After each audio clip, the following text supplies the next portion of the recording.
In a universe that almost is, just out of reach beyond the edge of reality, mysterious forces underlie the fabric of existence. Energematrice6, the very energy of creation, serves as both the elixir of life and the arsenal of destruction for its human and not-so-human denizens. Crushing darkness, whose source they cannot fathom, grips the cosmos and its people. In anguish, they dream of the long-foretold bright star. Join us as we embark on an epic journey, exploring the universe of Energematrice6.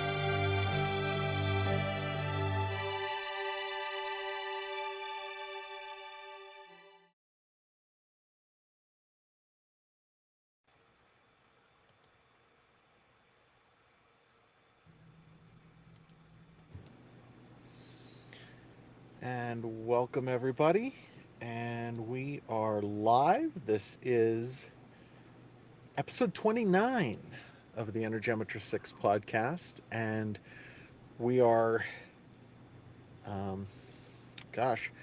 just got back from a long trip out to Kansas, and so my brain's still a little foggy, but I do have good news that the second book in the Mythologia series, the one after Winter Night, I just got my editor to agree to look at it for me, so that's going to commence here in a couple of days, and that's awesome. And then after that, it's pretty much just a matter of getting it published, and beta reading will happen simultaneously, so you both will get a copy too, which is awesome. Okay, we are dealing with The Veil of Mysteries, Chapter 6 today, I believe. And real quick before we get to that,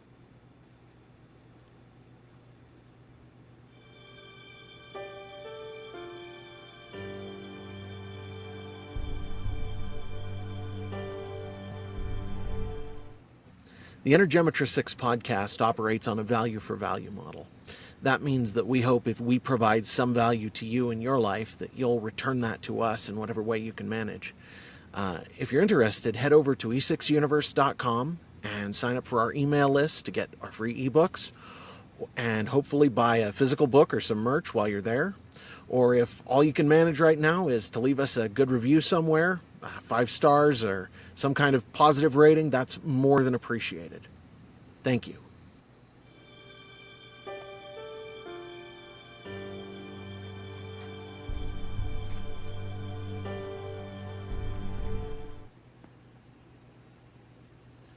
And this is The Veil of Mysteries, Chapter 6. A key is nothing without a lock. One piece of a puzzle provides no clarity without its brothers. In life, our path is darkness. Only in hindsight may we find illumination. Aurelia the Seeker, recorded 428 NST. They crowded out the airlock to make the short hop over to Hope 1. A spacewalk outside was somehow a much different experience than being inside the behemoth. The infinitude of space had a weight that drove itself instantly into the consciousness, even inside the veil, with the tremendous dust clouds surrounding them on every side, refracting rainbows from the incredible power of Sanctuary's blue-white sun. They all felt it, as attested by the silence over their suit radios once Adamant's airlock had opened. Each of them pushed off gently from Adamant toward the airlock on Hope 1, which they could already see had handholds surrounding it. They reached it one by one, and they all managed to grab on without trouble. By mutual unspoken agreement, they allowed Rachel to examine the airlock's controls. After a brief once-over, she announced,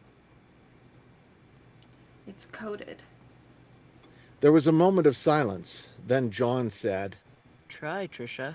No, try Trisha. Oh, okay. Try Trisha. Oh. Rachel said. She keyed something in the light on the air. She keyed something in. The light on the airlock glowed, and it slid open, silent in the vacuum. That was Mom's name. She said, after a short silence. Dad must have expected it would be us.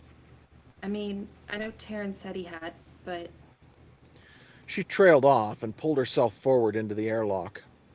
Considering the size of the ship, the airlock was surprisingly small, barely big enough for 5 of them at once. As it cycled, Shannon remarked, It's amazing that this stuff works. It's been 1,000 years, right? That's like 3,000 Earth years. She looked a bit overwhelmed by the sheer amount of time. Rachel shook her head, half smiling in memory. Dad always had a knack for leaving things so they'd work. Dad always had a knack for leaving things so they'd work when they were needed. It was one of his talents. Besides, null gravity makes a lot of difference, and it's all been asleep. Laura commented, I think there's even air in here. Not sure whether it's breathable. A quick look into the fields confirmed that she was right, and as the airlock opened into the ship itself, Nate unsealed his helmet. The air inside Hope 1 smelled like machinery and old grease, but Nate didn't have any trouble breathing it, and light flooded into the airlock from the corridor beyond. After a moment, John noticed what Nate had done, and he frowned. You know that could have killed you, right? Nate grinned crookedly and popped his helmet loose completely. After a little consideration, the others followed his example, and Nate said thoughtfully, The others should be through soon enough. I'm not sure about you guys, but since the air's good, I'm going to leave my suit here.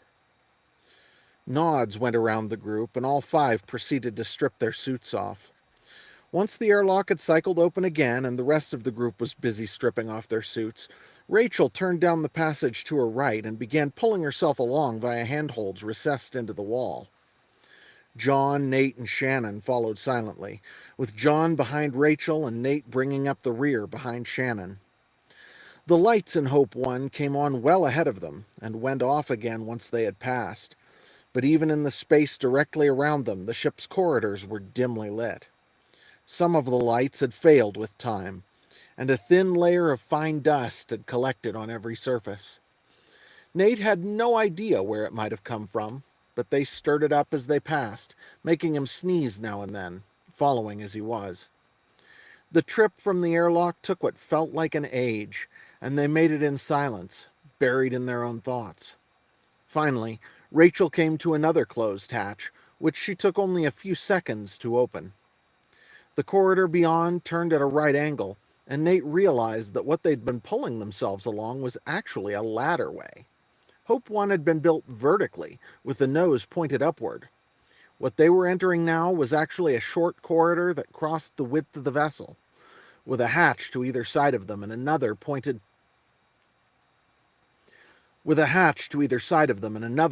toward the nose of the craft when they reached the center of the corridor. Rachel stopped again and spent a longer time with this hatch. Just when Nate was about to ask what she'd found, Rachel smacked the hatch with one hand and, with a resounding crack, it sprang open. Rachel looked back at Nate with a wry grin. Aqueous privilege. The lock was frozen and it's our ship. She made a face as she ran a hand over the warped hatch frame. Nate blinked in surprise. Aqueous? Didn't you know? She shrugged. Aqueous specializes in mental or physical force. I got mostly the physical. Rachel pushed through into the next room, which would actually have been above them, Nate realized, if the ship had been oriented properly in a gravity well. It was unmistakably the bridge, and as he followed the others through, Nate looked curiously around. Unlike aboard Adamant, the control stations here were arranged in a circle, and the room's ceiling was further away than either of the walls, suggesting to him that they must be right in the nose of the craft, near where the cone came to a point. All of that was pushed out of his mind by the curious mass in the center of the room. Dominating the massive bridge was a giant cloud, or so it seemed at first glance. The lights mounted around the perimeter of the room and at the control stations didn't illuminate it perfectly, but even so, he could see. But even so, he could see that the roughly spherical mass nearly filled the space, with tendrils and arms extending toward the control stations that ringed the bridge. Nate and the others had all caught hold of something, whether the room's broken hatch or in... Nate and the others had all caught hold of something, whether the room's broken hatch in his case, or the nearest control station in John and Rachel's. Shannon was hovering near the wall, her head cocked, staring at the thing. It's the veil, She said, wonder filling her voice. I wonder what Dad did to create it. John half grumbled. Looks like we get to see that at least. Cautiously, Rachel reached forward from where she clung to the control station and passed her hand through one tendril of the cloud, her eyes glued on her hand. No swirl of dust followed her movement. Was the cloud a projection? A hologram? Can't feel it. She said. Nate opened his senses to the fields and examined the cloud. The most obvious feature was a pulsing, a vibration that brightened and darkened the cloud almost too rapidly to perceive. He watched it, fascinated as the seconds passed, and the cloud shifted slowly, waves flowing across its surface.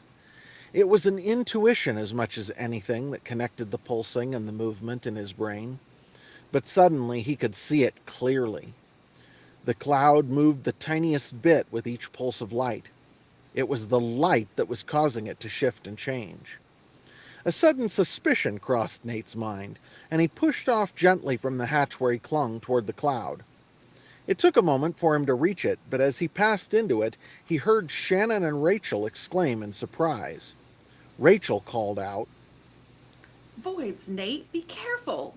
Then his vision was blocked completely.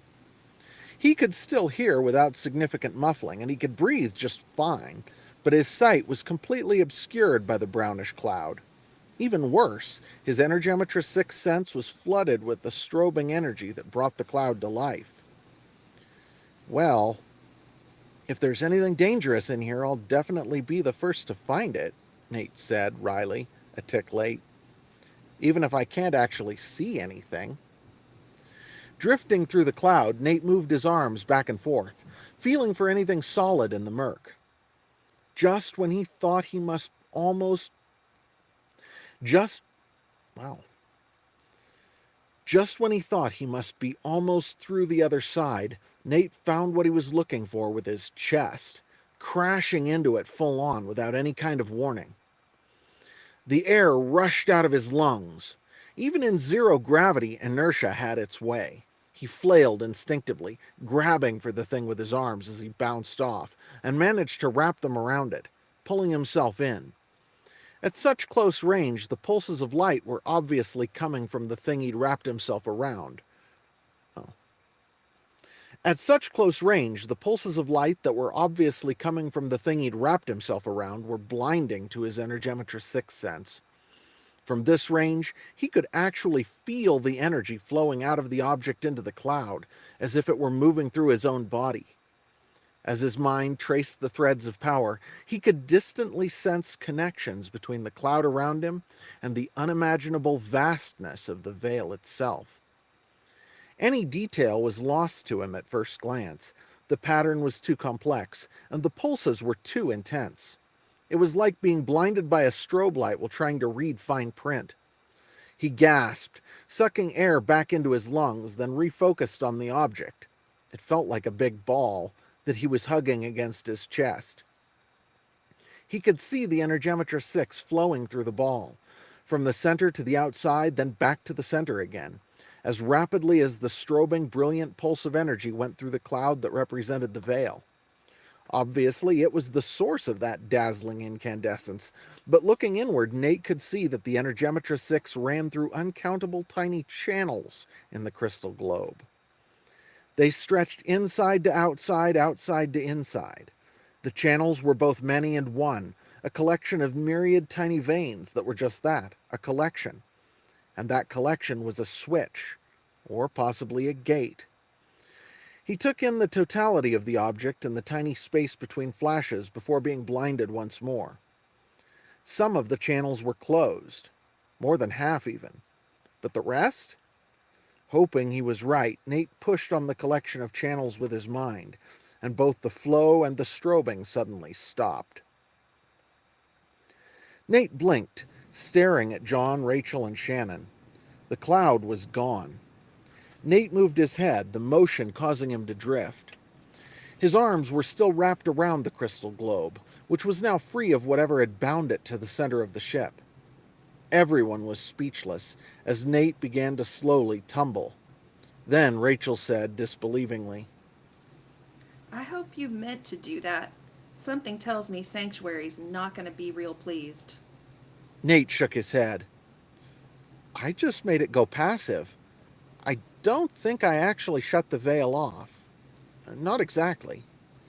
He paused, then added, maybe if we brought it back and gave it to the council, or... He trailed off thoughtfully. Rachel shrugged, but nodded in acceptance. Meanwhile, Shannon had pushed off from the wall, flying toward him. She reached out an arm to him. And he grabbed it as she floated past, allowing her to pull him into motion toward the opposite wall, one arm still wrapped around the globe. When Nate finally managed to catch hold of a control console after pushing off the opposite wall, he took a moment to catch his breath. Then he unwrapped his arm from around the globe and actually looked at it, allowing it to float in front of him in the dimness of the bridge. Even without his Energematrice6 sense, it was breathtaking. If someone could have made a marble the size of a beach ball, then put a living, moving replica of the veil inside, that was what he beheld. Through his Energematrice6 sense, it was even more spectacular, if for different reasons. Energy in 1,000 shades flowed through a myriad of intricate patterns inside it. Nate imagined if he could see the electrons moving through a computer, this was what it might look like. They all stared at the object for a long time, spellbound, until John finally asked, So now what? Nate looked over at John, his mouth twisted into a wry grin. I think we'll take it with us. It may come in handy. They were still staring at the globe, enraptured, when Laura poked her helmetless head through the hatch. Ah, there you are. The others are right behind me. She eyed the globe in front of Nate, her eyebrows raised. Looks like you already found something, huh? It's pretty. Shannon snorted. Yeah, he found it all right. Then Ty, Kevin, Jesse, and Shauna were all crowding through the hatch into the bridge and exclaiming over the globe. Ty immediately pushed himself off the doorway toward Nate in an effort to see it more closely, which ended with Nate trying to grip the console with his legs while holding the globe in one arm and attempting to catch Ty with the other. Then came Shannon's acerbic account of how Nate had come into possession of it, with more emphasis than Nate would have liked on how he'd had no idea what he was doing. She finished with a grin in his direction that made it clear she was mostly teasing him. There were a few good-natured jibes, and Kevin moved to examine the globe himself, eventually asking, What's our objective? We don't know how much air's left in this heap. Can't be more than a few hours, right? Unless the scrubbers are still running. He looked doubtful. Rachel huffed. Heap nothing. She's been sitting here for 1,000 years and she's still holding air. What other ship can you say that about? Kevin shrugged uncomfortably. Sorry, no offense. I've been hearing talk about the vessel my whole life. I was practically expecting something magical. My own fault, really. Nate shook his head wryly. Let's have a look around and see what's here. Anything John and Rachel want to look at, they can. It's their ship and their show. The others agreed and spread out to try the other hatches along the corridor leading to the bridge. The first find came almost immediately. Rachel stuck her head out of a compartment at the end of the hall, calling for Nate. Of course, everyone had to gather again to see what she'd found. Inside what, according to John, used to be the captain's private office, metal loops lined one wall. Each loop had a pendant attached to it, much like those that graced John and Rachel's necks. There were 3 empty loops at one end of the row, but 10 of them were still occupied. The pendant's gems were identical in shape to John and Rachel's, but each had a different color that caught the light from the room's ceiling fixtures. Jesse stared at the row of pendants, his eyes widening. Paul's amulets. He made 12 of them before he finally created the sigil. Dad always said they're the most powerful E6 artifacts in the galaxy. He paused for a second, then shrugged. At least, they're the most powerful ones Paul left behind. Dad was always a little afraid of what Paul might have had. Dad was always a little afraid of what Paul might have made and never talked about. Nate pulled himself to a stop at the desk by one wall and looked at the amulets thoughtfully as the others crowded into the room behind him and Rachel. Noting the 3 empty loops and the glow coming from the pendants around his, Rachel's, and John's necks, Nate called back to the rest of the group. "One for each of you, I think.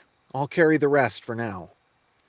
Ty was, of course, the first to reach them, and after passing his hand over each of the gems, he picked out a light blue crystal that instantly began to glow when he put it around his neck. Ty's eyes grew large, and he looked at Nate. This is so much power. I'm like 5 Energematrice now.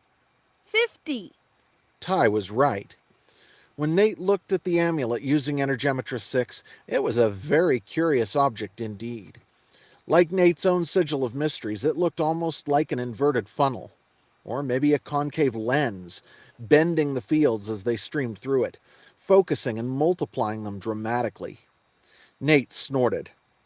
"Lightmaker help us all. Remember what I told you about power, will you?" Ty nodded, grinning, and pushed off for the door, obviously intent on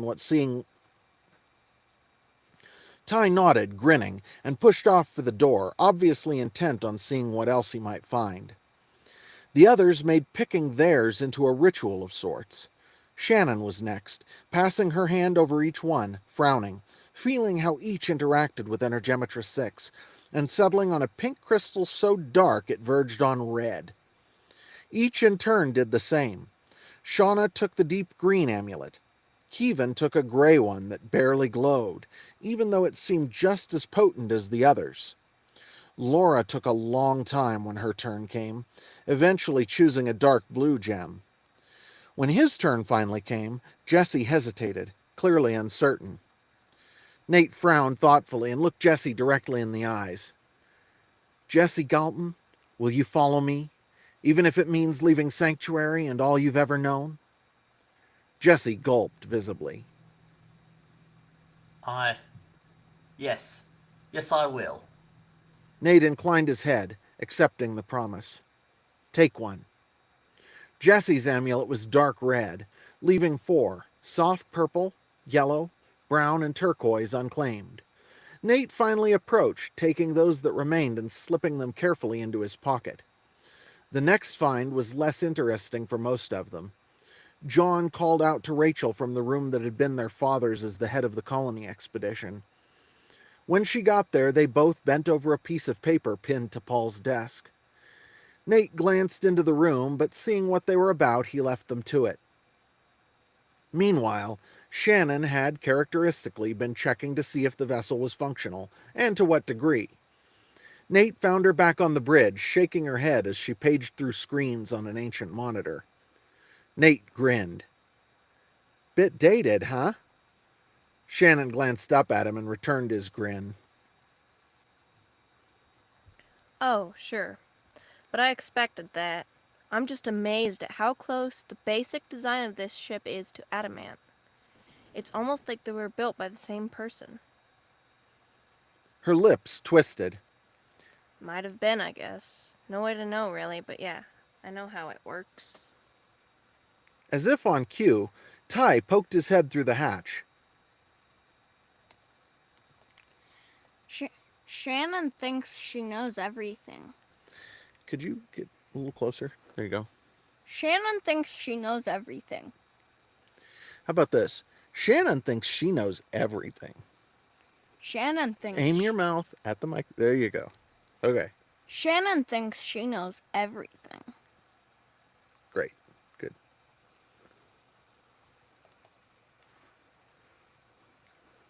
He grinned cheekily at her. And she's almost right. Shannon snorted, but she laughed despite herself as Ty pulled his head back out into the passage. Nate smiled at her, and she nodded wryly as if Ty had made a point. I really don't mean to be a know-it-all. Her lack of defensiveness and Ty's obviously friendly attitude lit a warm glow inside of Nate. Maybe they really had been listening to him. He nodded back and raised his eyebrows. So, where do we stand? Shannon shook her head. I wouldn't want to try to move Hope. She's been sitting too long. We obviously have auxiliary power. But it's using an E6 field tap that's so primitive.